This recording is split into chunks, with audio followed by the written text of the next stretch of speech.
A myth, less known, but deep, about how Asclepius accepted the gift of the serpent and for the first time became a god healer not only of bodies, but also of souls.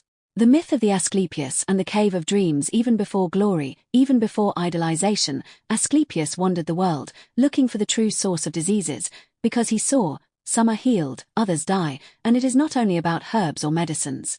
Once he came across a cave in the mountains, from which a light haze and strange incense rose at night. There lived the old priestess Nyxa, the goddess of the night, and she let him in, saying, "The body is sick because the soul is silent. Listen to your dreams." Asclepius stayed in that cave for 40 nights without talking to anyone. He slept on sacred skin, breathed fog from a hole in the ground and recorded all the visions that came.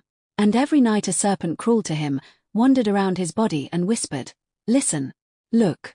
Don't treat it, feel it." Awakening of a new healer on the 40th night, a woman in white came to him in a dream.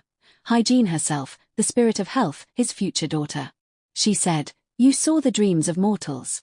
Now become the one who gives them back meaning." When Asclepius woke up, his hands glowed soft gold, and the same one crawled on the staff, the snake that became his companion forever. Since then, he began not to just treat, but to hear the causes of the pain. His treatment did not begin with medicine, but with words, silence, and understanding. Birth of Asclepians. After this event, Asclepius began to create places for sleep and healing, Asclepians, where people came not for pills, but for dreams.